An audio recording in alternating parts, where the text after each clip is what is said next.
안녕하세요. 경상북도 도민안전문화대학 사회재난을 강의할 최문수입니다.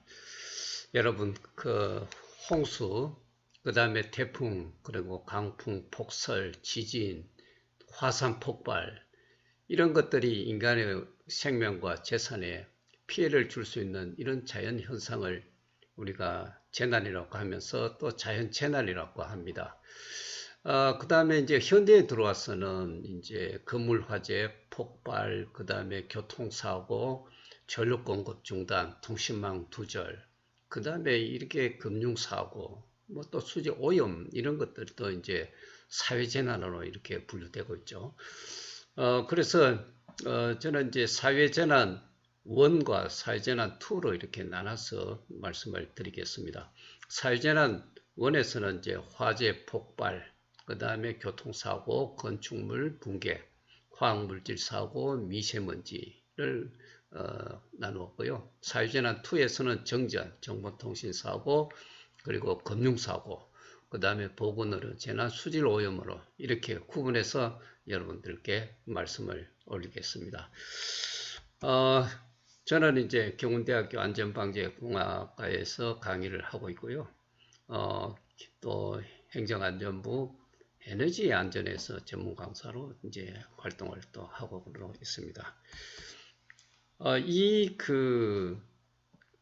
내용은 국민재난안전 포털에 있는 재난 발생 시 국민행동요령, 이 행동요령이 4가지가 있습니다. 자연재난행동요령, 사회재난행동요령, 생활안전행동요령, 비상대비행동요령, 이런 4가지가 있는데 이 사회재난행동요령을 중심으로 제가 말씀을 드리겠습니다.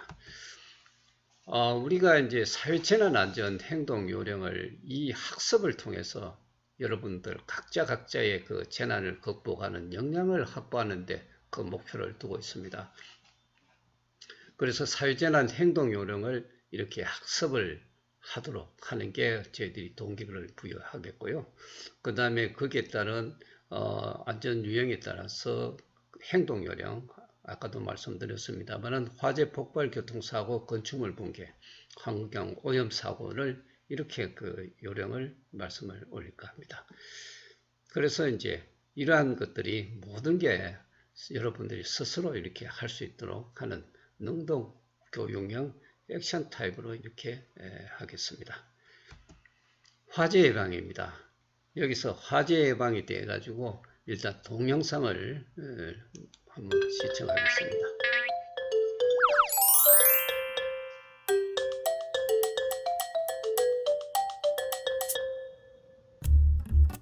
여보, 나 친정 갔다 올게. 곰국 끓여놨으니 데워 먹어.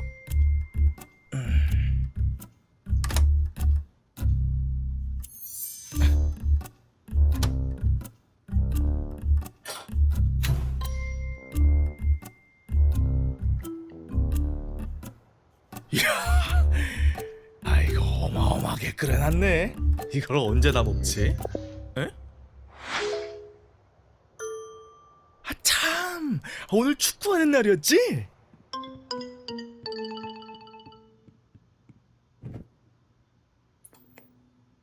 아우, 꼭 이겨야 할 텐데. 패스를 해야지. 그러면 안 돼. 오, 그렇지. 잘한다. 이게 무슨 냄새지? 웬 연기야?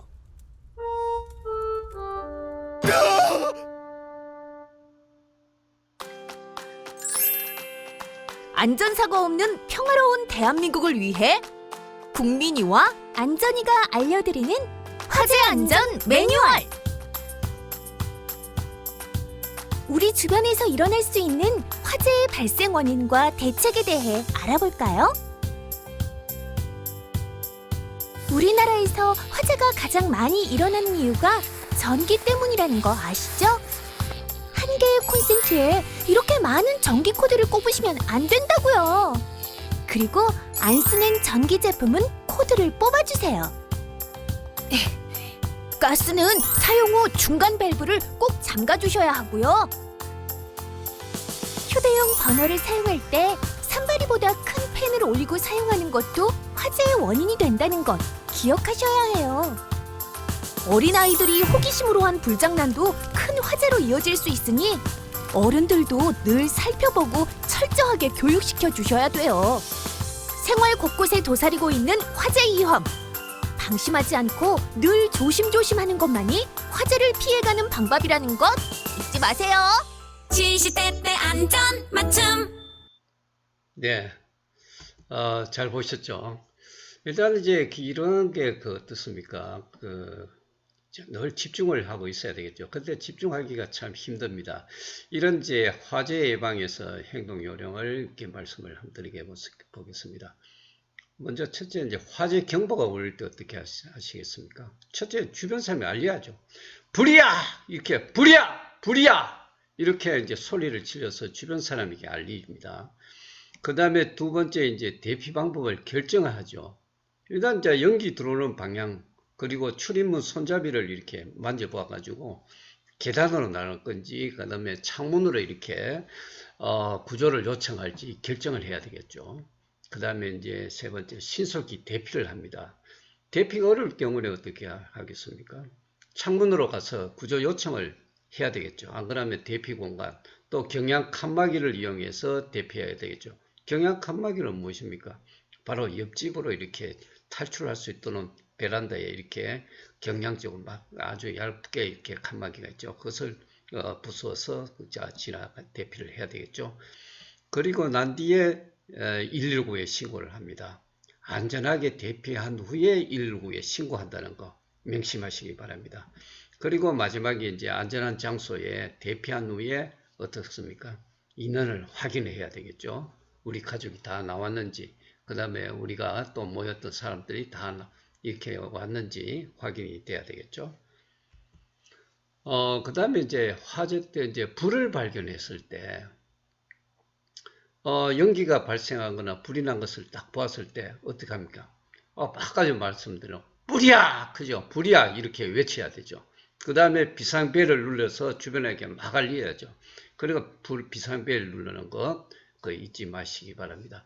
그 다음에 두 번째는 이제 불을 끌 것인지 안 그러면 대피할 것인지 이 판단해야 되겠죠. 어떻게 판단합니까? 아주 그 불길이 작은 경우에 작다는 게 무엇입니까? 천정까지 안 닿지 않는 아주 작은 불 같으면 소화기나 또 물동이 이런 거 물로서 이렇게 활용해서 신속히 끄면 되겠죠.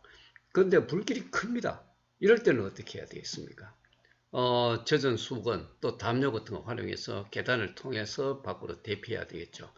아까도 말씀드렸습니다만은 이 안에서 대피가 어려울 경우에는 실내 대피 공간에 대피해야 되겠죠. 대피 공간에 했다가 이렇게 나오는 방법을 잘 활용해야 되겠습니다. 그래서 이제 비상구 활용, 그 다음에 왕관기 활용, 경량 칸막이, 그 다음에 실내 대피 공간 활용, 이런 것을 잘 활용을 해야 될 것 같습니다. 그 다음에 이제 소화기 사용법이죠. 실내에서 사용할 때는 이제 밖으로 대피할 때를 대비해서 문을 등지해야 되겠죠. 이제 소화기를 가지고 가져와서 몸통을 단단히 잡고 안전핀을 뽑아야 됩니다. 가끔 가다가 어떻습니까? 손잡이를 확 잡고 안전핀을 뽑으니까 안전핀이 안 뽑죠. 몸통을 잡고 이제 안전핀이 잘 뽑히도록 그렇게 해야 되겠습니다. 두 번째 노즐을 잡고 이제 불 쪽을 향해서 가까이 이동을 합니다. 손잡이를 꽉 움켜쥐면은 분말이 확 나오죠. 그래서 이제 골고루 불을 덮을 수 있도록 이렇게 쏘는 거죠. 네, 이제 다음은 폭발을 한번 보도록 하겠습니다.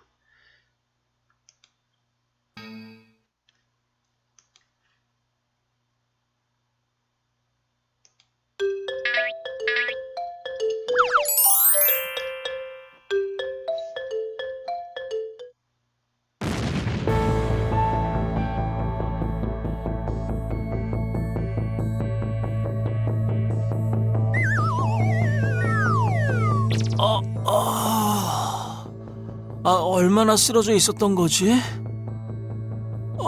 바로 옆에서 쾅하는 소리가 나고 가스 폭발이 일어난 것 같은데 그 뒤로 전혀 기억이 나질 않네. 다행히 폭발할 때 주방엔 나밖에 없었나 보네. 어서 밖으로 대피하자.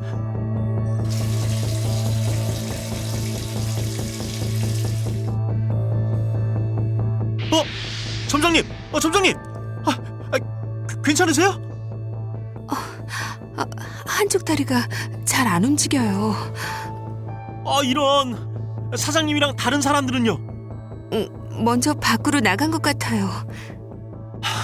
우리도 어서 밖으로 대피해요. 연기나 가스에 질식할 수 있으니까 자, 여기 물수건으로 입과 코를 막으세요.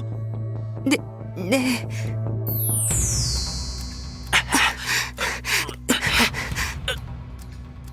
이런. 입구가 막혔어. 이거 어디로 나가야 하지? 이거 여기서 살아나갈 수 있을까? 먼저 나간 사람들의 신고를 했을 테니까 금방 구조대가 올 거예요. 예. 여기 초가 있는데 불을 좀 켤까요? 잠깐만요. 아직도 불쾌한 냄새가 나는 걸 보니까 지금도 가스가 새고 있는 것 같아요. 지금 불이나 전기기구를 켜면 또 다른 폭발이 일어날 수도 있어요. 정말 위험해진다고요. 네. 죄송해요. 바닥에 남아있는 가스를 빨리 내보내야 해요. 자, 네. 갑자기 눈이 너무 따가워요. 이런. 가스가 눈에 들어갔나 봐요. 어서 깨끗한 물로 씻으세요. 괜찮아요?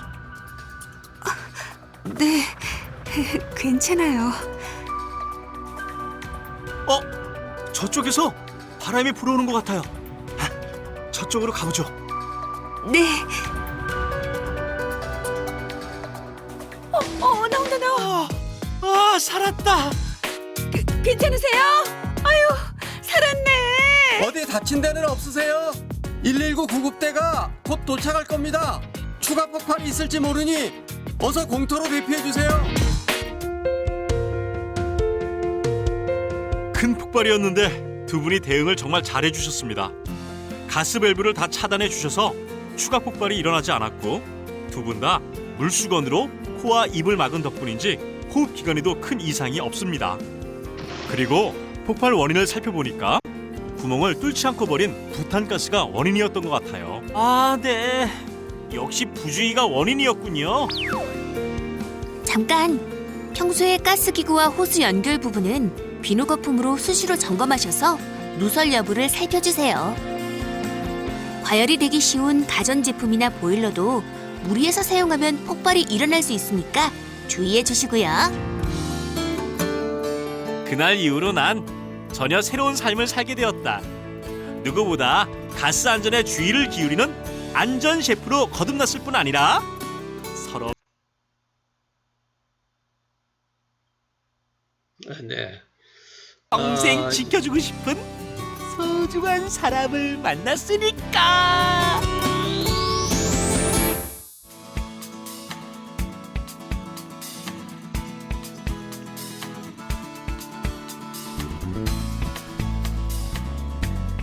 시시때때 안전 맞춤. 네, 잘 보셨죠? 가스 폭발 사고 발생 시 행동 요령. 즉시 환기를 하고 전기 스위치나 화기 사용을 금지해야 되겠죠. 먼지 많이 발생하는 밀폐 공간에서는 이제 집진 설비가 설치해야 하고 화기 사용을 또 억제해야 합니다. 과열되기 쉬운 가전제품 보일러는 무리하게 사용하지 말아야 되겠죠. 항상 안전 밸브 확인 점검 중요합니다. 휴대전화, 노트북 이런 거 축전지는 장시간 또는 고온 장소의 사용을 억제하고 금속 물질과 함께 보관하거나 무리한 압력을 가하지 마시기 바랍니다. 휴대용 부탄가스, 그 다음에 헤어스프레이, 폭발성 용기는 반드시 구멍 뚫어 잔류가스를 배출한 후에 버리는 습관 중요합니다.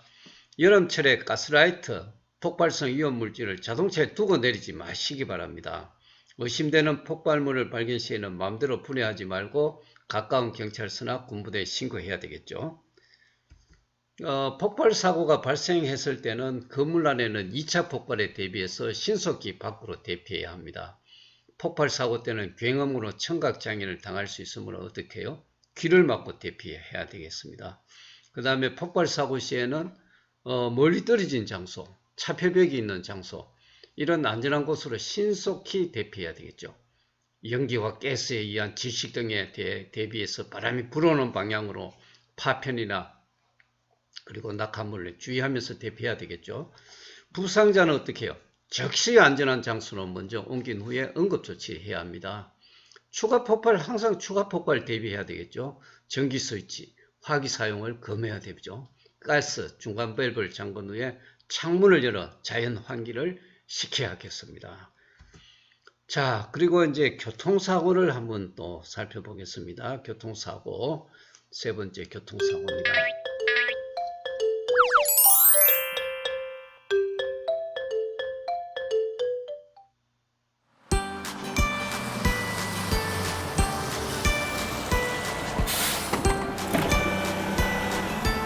아유, 웬일이야? 영화도 같이 보러 가자고 하고.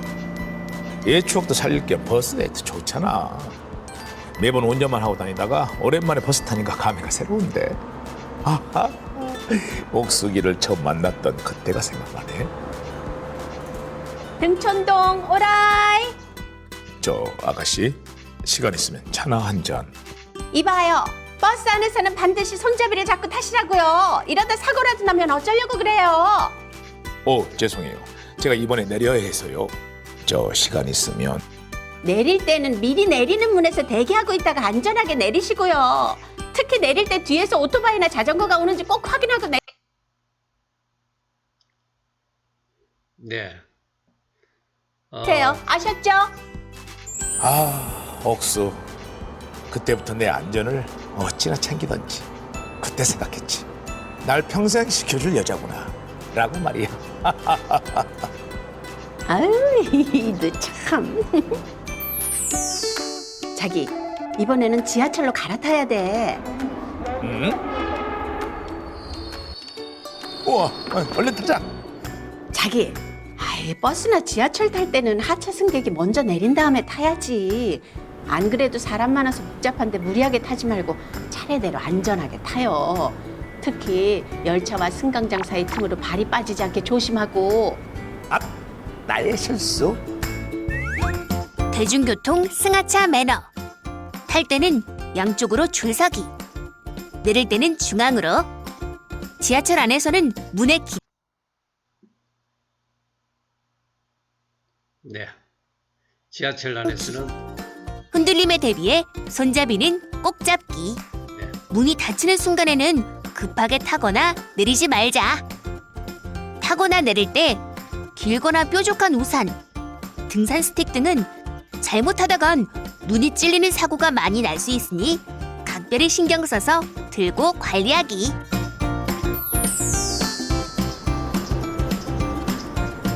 어머, 이번에 내려야 하는데 얼른 내리자.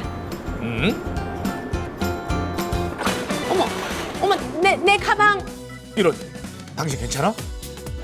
난 괜찮아. 다음 지하철 들어올 때 위험하니까 얼른 열어야겠는데.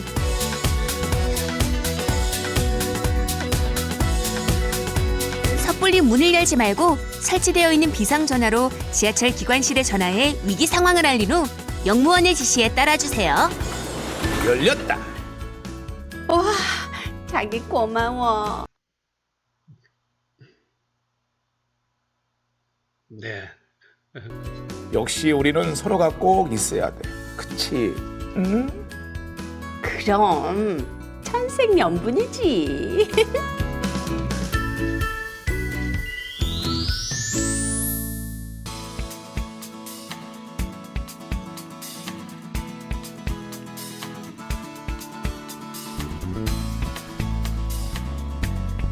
시시때때 안전 맞춤. 네, 잘 보셨죠? 네, 핵심 안전수칙. 여러분들 동영상 보셨습니다. 자, 우리 교통사고 시 국민행동요령을 이렇게 봤을 때, 첫째, 이제 교통사고 발생했을 때는 어떻게 해야 되겠습니까? 위험물질 수송 차량 사고 시에는 사고 지점에서 빠져나와 빨리 대피해야 되겠죠. 화재 발생한 경우에는 부사장을 건드리지 말아야 되겠습니다. 구조대 활동이 본격적으로 시작되면 구조에 참여하지 말고 사고 현장에서 물러나야 하겠죠. 그 다음에 이제 사고 현장에서는 유류나 가스가 유출되어 뭐습니까? 화재가 발생할 위험성이 있으니 담배를 피우는 것은 안 되죠. 이 제2차 피해가 또 2차 사고가 또 발생될 수가 있습니다. 두 번째 이제 지하철 전동차 화재가 발생했을 경우에 노약자 장애인석 옆에 있는 비상 버튼을 눌러가지고 승무원과 연락을 하죠. 객차마다 2개씩 비치된 소화기를 이용해서 불을 꺼야 합니다. 출입문 열리지 않을 때 어떻게 해요? 비상용 망치가 있죠. 그 유리창 깨야 합니다. 망치가 없으면 소화기 등을 이용해서 유리창을 이렇게 깨야 되겠죠. 코와 입을 손수건이나 티슈로 막고 비상구로 신속히 대피하되 뛰면 위험하므로 걸어서 대피합시다. 그 다음에 정전 시에는 유도등을 따라 출구로 나가고 유도등이 보이지 않을 때는 어떻게 해요? 시각장애인용 보도블록을 따라가거나 벽을 짚으면서 이렇게 대피해야 되겠습니다. 지상으로 대피가 여의치 않을 때는 어떻게 해요? 대피 요원의 안내에 따라 철로를 이용해서 대피하는 거죠. 가능하다면 소화전을 이용해서 또 불을 꺼야 되겠죠. 네. 자, 자동차가 물속에 빠졌다. 이게 안전벨트를 푼 다음 신발과 옷을 벗어 수영이 가능하도록 해야 되겠습니다. 물에 뜨는 물건이 주위에 있으면 움켜쥐고 출입문을 통해 빠져나오거나 망치를 이용해 유리창을 깨고 탈출해야 되겠죠. 바로 탈출하지 못한 경우에는 차내에 물이 어느 정도 들어와 수압 차이가 없어져 가지고 출입문을 열 수 있을 때까지 집착하게 기다리다가 탈출해야 합니다. 차에서 나오기 전에는 어떻게 해요? 3 내지 4에 심호흡을 하고 숨을 크게 들이쉰 다음 숨을 멈추고 나오면 물속에서 더 오래 견딜 수가 있습니다. 이것은 여러분 생존의 하나의 습관이죠. 자, 안전한 도로 행동을 위해서는 어떻게 해요? 우선 멈춰야죠. 좌우 살피는 습관을 가져야 됩니다.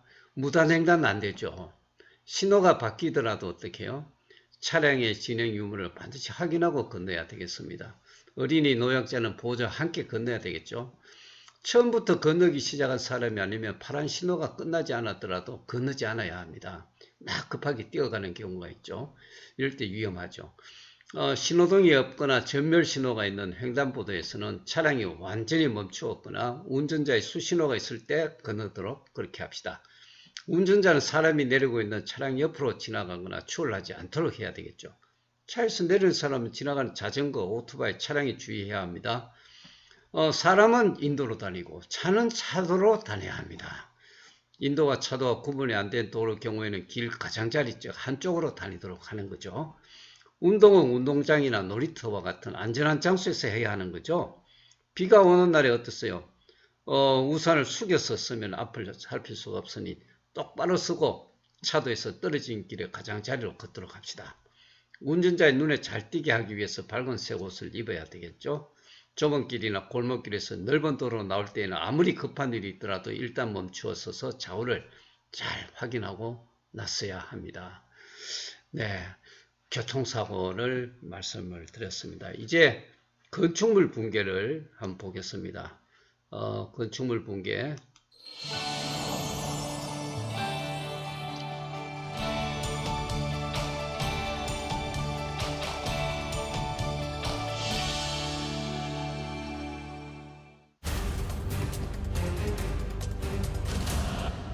더위엔 햇볕으로부터, 추위엔 바람으로부터 우리를 보호해주는 실내 공간. 그런데 이런 안락한 공간이 한순간에 붕괴된다면 어떨까요? 1995년 6월 서울 서초동 삼풍백화점이 부실공사 등의 원인으로 갑자기 붕괴하는 대형 사고가 발생했습니다. 이로 인해 1000여 명 이상의 사상자가 발생하며 큰 참사를 낳았는데요. 위험은 언제나 소리 없이 찾아오는 법. 언제 어디서 어떤 사고가 일어나는지 모르는 요즘 위기에 대처하는 방법을 알고 있는 것만으로 큰 힘이 될 수 있습니다. 건축물이 붕괴됐을 때 우리는 어떤 대처를 할 수 있을까요? 네, 건축물 붕괴 이제 징조가 먼저 나오겠죠. 건축물 붕괴는 한순간에 일어나기보단 조금씩 현상을 지속해가며 붕괴와 관련된 여러 징조를 보이는데요. 예를 들어 건물 바닥이나 벽이 갈라지거나 함몰되는 현상을 보일 때, 창문이 뒤틀리거나 문을 여닫기 힘들 때, 또 건물 바닥의 기둥 부위가 이유 없이 갑자기 솟구치거나 기둥 주변에 거미줄 모양의 균열이 생길 때 건축물 붕괴를 한 번쯤 의심해 봐야 하는데요. 이 밖에도 원인을 알 수 없는 가스나 연기, 매캐한 냄새가 진동하거나 문을 열어놓지 않았는데도 건물 내에 갑자기 찬바람이 들어올 때 또는 폭발 소리와 같은 굉음이 들린다면 건축물 붕괴를 의심해 볼 수 있는데요. 이러한 증상이 반복될 경우 즉시 119에 신고하여 붕괴를 예방해야 합니다. 그렇다면 붕괴 위험이 있는 건물에서 탈출하려면 어떻게 해야 할까요? 먼저 비상벨을 눌러 네, 비상벨을 먼저 눌러야 되겠죠. 건물이 붕괴됐다는 사실을 주변에 알린 후 안전한 곳으로 대피하여 119에 신고합니다. 신고할 때도 방법이 있는데요. 먼저 건물과 가까운 곳에서 신고하는 것은 위험하므로 건물에서 멀리 떨어진 곳에서 합니다. 신고할 땐 현재 위치를 정확하게 알리고 신고자의 신상 정보를 구체적으로 남깁니다. 먼저 건물 밖으로 탈출 가능한 통로를 찾고 노약자, 어린이 등을 먼저 탈출하도록 합니다. 이동할 때는 낙하물에 대비해 주위 사물로 머리를 보호하면서 신속하고 질서 있게 대피해야 하는데요. 이때 부서진 계단이나 엘리베이터를 이용하는 것은 스스로를 사고에 빠뜨리는 위험한 행동이므로 절대 삼가해야 합니다. 또 건물 내부 이동 중 장애물을 발견한 경우 움직이지 않도록 하고 불가피하게 장애물을 제거해야 할 경우에는 추가 붕괴에 대비합니다. 건물 내에서 임시로 네, 임시 대피할 때는 그 강한 곳에 할 때는 엘리베이터 홀이나 계단실과 같은 견디는 힘이 강한 곳에서 머무르고 단단한 테이블 밑이나 문이 없는 벽 옆에 대피합니다. 또한 건물 내에 비치된 비상용 손전등을 사용해야 한다는 점도 잊지 마세요.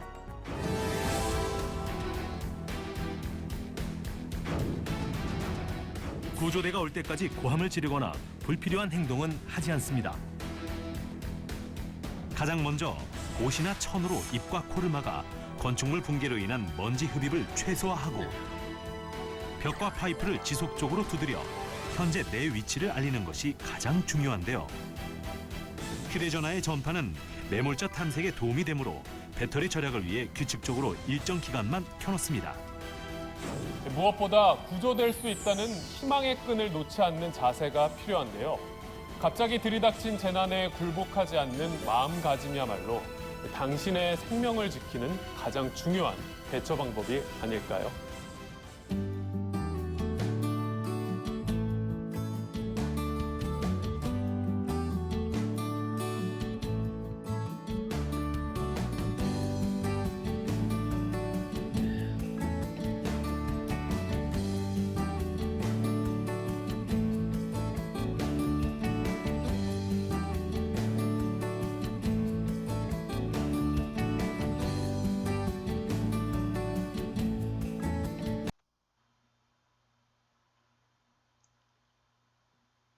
네.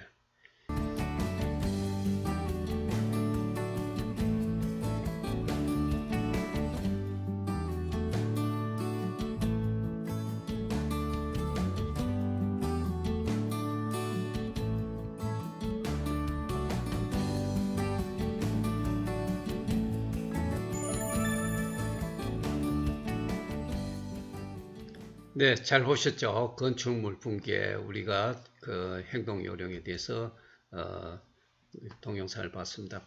약간 중요한 내용을 다시 한번 리뷰하도록 하겠습니다. 붕괴 사고 신고는 뭐 이렇죠. 비상벨 누르고 큰 소리로 이제 그 붕괴 징후를 이제 소리로 알리고 주변 사람 알리고 대피하게 해야 되겠죠. 119 또 신고해야 되겠죠. 대피 요령은 이제 강한 벽체에 가 있는 안전한 곳을 대피해야 되겠죠. 일단은 건물 밖으로 나갈 수 있는 통로를 찾고 부상자, 노약자, 임산부 먼저 대피하도록 돕습니다. 낙하물 대비해서 주위 사물로 이제 머리를 보호해야 되겠죠. 머리 보호하고 신속하게 그 질서 있게 대피해야 되겠습니다.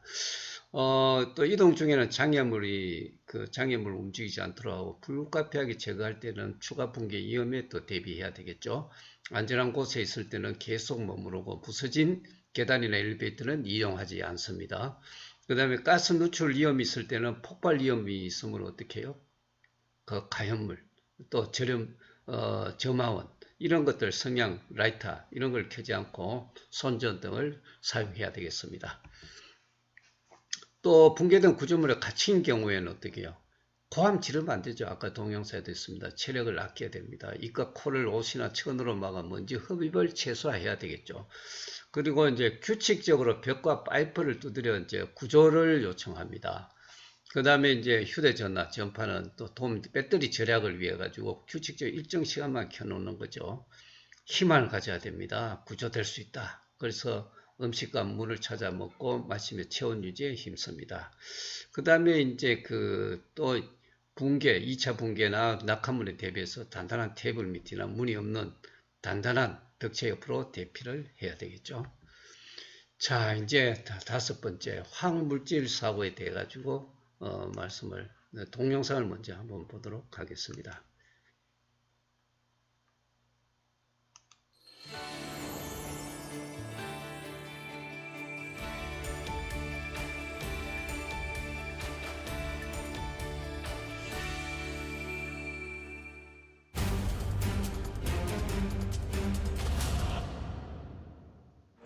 (2012년) 경북 구미에서 불산가스 유출 사고가 발생했습니다. 불산은 피부에 묻어도 강력한 화상이 동반되어 신경 손상이 발생되는 독성 물질인데요. 이 사고로 5명이 숨지고 16명이 부상을 입었습니다. 이처럼 화학 사고는 인체와 환경에 막대한 영향을 끼치는 위험한 사고로서 다른 재난과 같이 기본 상식과 행동 요령을 알아두어야 합니다.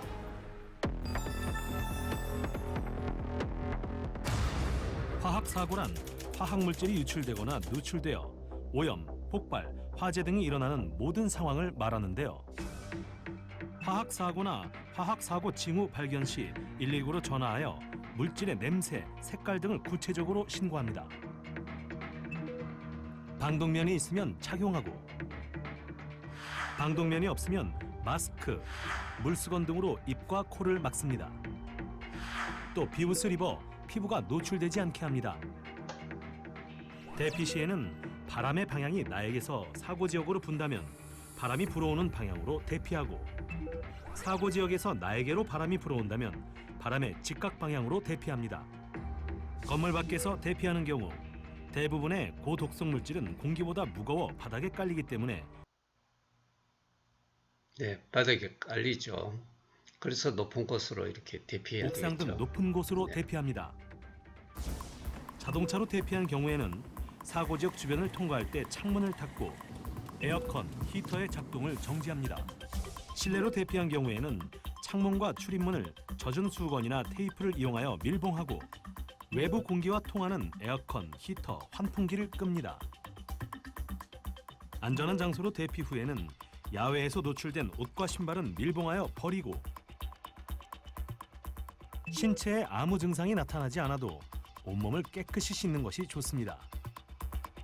또한 대피 후에는 재난 방송을 들어 재난 상황을 파악합니다. 마지막으로 관리자들은 공단 주변에 어린이집, 노인정 등 취약계층이 밀집되어 있다면 유의하여 주의를 주어야 합니다. 자칫 대형 사고로 커질 수 있는 화학물질 사고, 국민 행동 요령을 숙지하여 화학물질 사고에 대비하시기 바랍니다. 네, 징후 발견 시에 119에 신고해야 되겠죠. 네.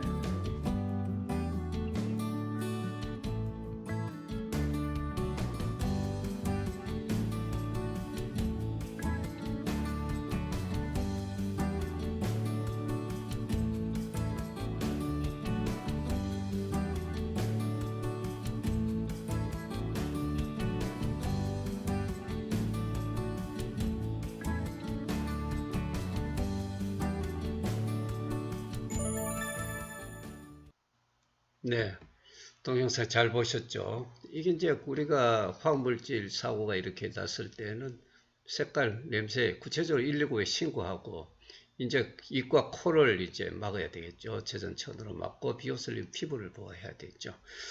자, 이렇게 이제 아까 얘기했듯이 이제 대피하는 방향에서 가스가 날아오는 경우에 바람이 불어오는 방향, 직각 방향으로 이제 대피해야 되겠죠. 항상 이제 공기보다 어떻게 해요? 무겁기 때문에 높은 곳으로 대피해야 되겠습니다. 늘 그 사고 지역 지날 때는 창문을 닫고 에어컨이나 히터를 끕니다. 그 다음에 외부 공기가 통하는 에어컨, 히터, 환풍기를 끄는 거죠.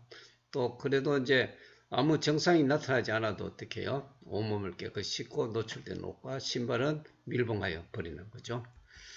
자, 이제 마지막 그 6번째 미세먼지에 대해서 한번 우리가 동영상을 한번 시청하도록 하겠습니다. 특정한 계절과 상관없이 해마다 심각해지는 미세먼지. 눈에 보이지 않고 우리의 건강을 위협해 침묵의 살인자로 불리는데요. 미세먼지로부터 건강을 지키는 국민 안전수칙, 지금부터 알아봅니다.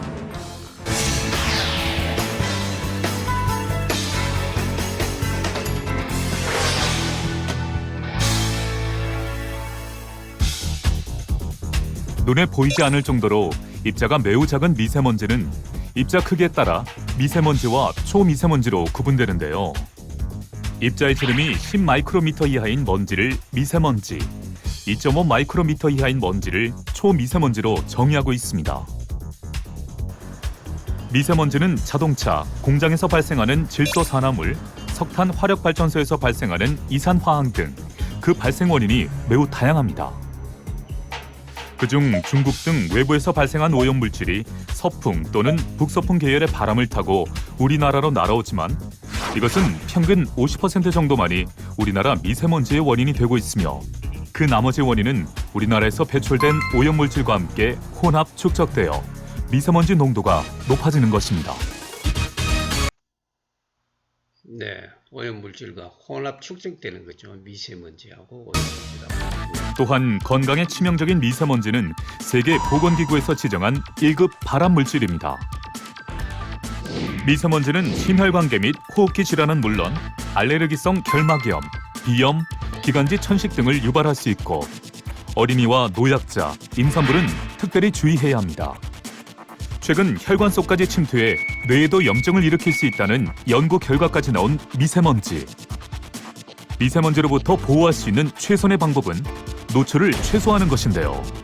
노약자와 호흡기 질환자는 실외 활동을 삼가는 것이 좋습니다.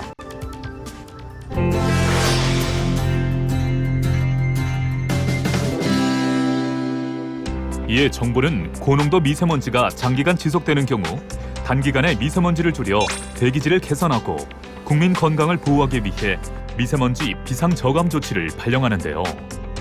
해당 조치가 발령되면 차량 등급제에 따른 운행 제한 및 노후 건설 장비 사용을 제한하고 사업장이나 공사장에서는 가동률을 하향 조정해야 합니다. 또한 공공기관 임직원 등은 차량 2부제를 시행해야 하는데요. 일반 시민들 역시 차량 2부제를 시행하여 대기가스 발생 저감에 동참해 주시는 것이 좋습니다. 그 의미로 대중교통을 이용하고 불필요한 에너지 사용을 자제하는 것 역시 미세먼지 발생을 줄이는 데 도움이 된다고 하니 필요 없는 전기와 난방은 자제합니다.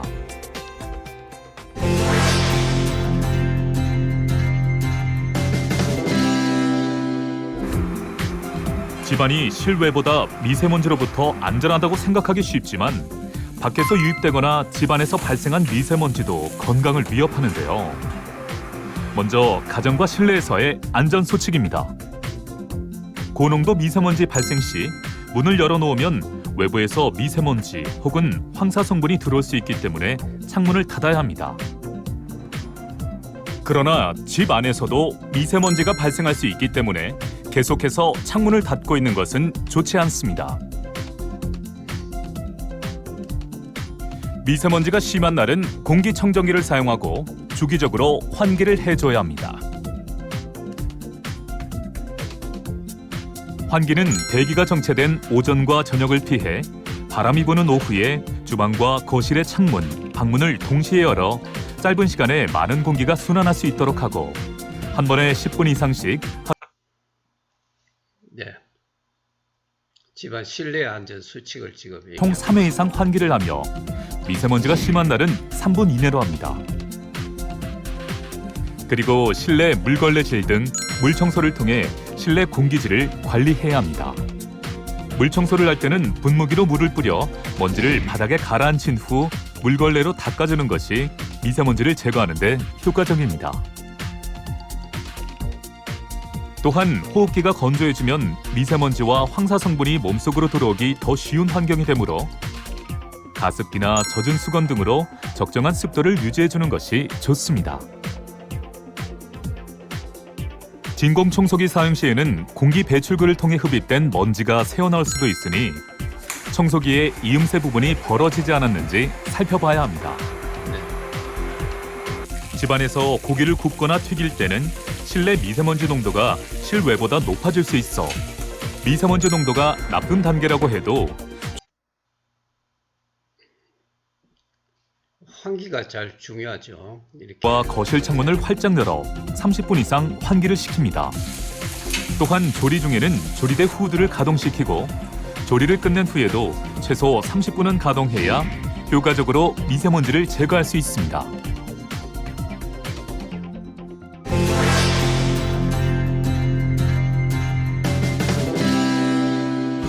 학교에서는 학생들의 건강과 안전을 위해 미세먼지 정보를 수시로 확인해야 합니다.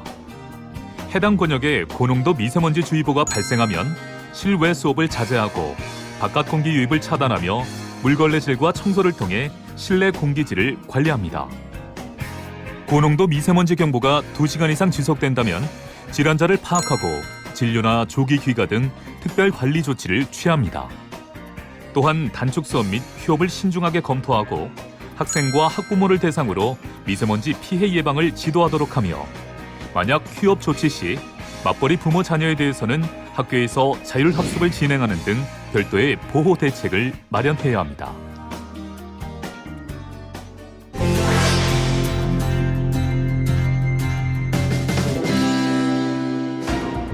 미세먼지 농도가 높은 날 부득이하게 외출을 해야 할 경우 안전수칙입니다. 신체 노출 부위를 최소화할 수 있도록 긴 소매 옷을 입는 것이 좋고 반드시 마스크를 착용해야 하는데요. 이때 마스크는 식품의약품안전처에서 인증한 KF80 이상의 보건용 미세먼지 차단 마스크여야 합니다. 보건용 마스크 뒤에 붙은 숫자는 클수록 미세입자 차단 효과가 크다는 뜻인데요. 차단 효과가 클수록 숨쉬기가 불편하기 때문에 개인별 호흡량을 고려해 제품을 선택합니다. 특히 기저질환자는 마스크를 썼을 때 호흡곤란, 두통 등 부작용이 발생할 수 있으므로 사전에 의사와 상담한 후 마스크를 착용합니다. 또한 한 번 사용한 마스크는 먼지나 세균에 의한 오염 가능성이 높기 때문에 세탁을 해서 재사용하는 것은 바람직하지 않습니다. 외출하고 돌아온 즉시 미세먼지에 노출된 손과 발은 평소보다 더 꼼꼼하게 씻어야 하며 샤워를 하는 것이 가장 좋습니다. 눈이 따갑거나 이물감이 느껴지면 눈을 비비지 않고 인공 눈물을 사용해 미세먼지를 씻어내도록 합니다.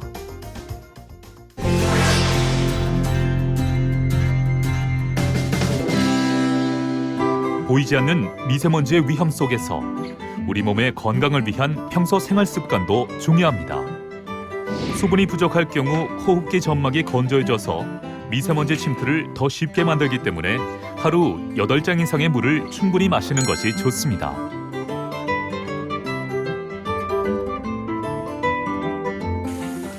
또한 다시마, 미역과 같은 해조류와 섬유질이 풍부한 녹황색 채소를 활용한 식단은 장 운동을 촉진해 유해물질 배출에 효과적입니다. 그리고 국내 허가된 건강기능식품 가운데 미세먼지나 황사로 인한 호흡기 질환에 효과가 있거나 예방하는 기능성 제품은 없다는 점 유의하시기 바랍니다. 눈에 보이지 않아 날씨와 상관없이 찾아오는 침묵의 살인자 미세먼지. 외출 전 마스크 착용과 외출 후 깨끗이 씻기. 미세먼지로부터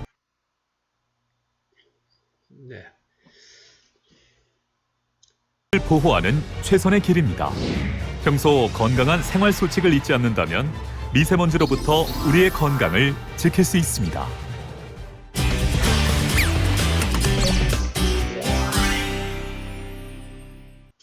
네, 미세먼지 여러분들 잘 보셨죠?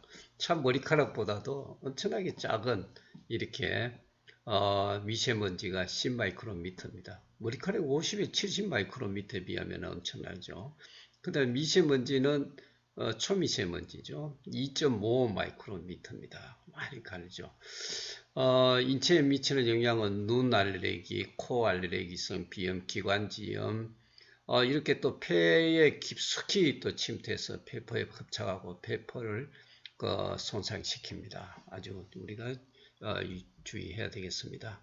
행동 요령은 이제 우리가 가정에서는 이산화탄소 실내 오염 물질 저감을 위한 최소한의 환기가 필요하죠. 그 다음에 외출할 때는 어떻습니까? 마스크 착용이 불편할 경우에는 전문가의 상담받고 마스크를 착용하지 않는 경우도 있습니다. 그리고 외출을 실외 활동을 줄이고 외출할 때는 마스크를 착용하는 거죠. 우리는 실외 활동을 줄이고 어떻게 해요? 집에 빨리 가도록 하는 거죠. 외출 후에는 손과 발을 깨끗이 씻습니다. 충분히 환기를 하고 청소를 하죠. 이제 우리가 황사 미세먼지에 노출된 식품이나 물건은 충분히 씻어서 먹거나 사용하도록 해야 되겠습니다. 어린이집, 유치원, 학교에서는 워낙 학생 비상현황 점검하고 미세먼지 황사 대비 행동 요령을 지도해야 되겠죠. 농촌에서는 어떻습니까?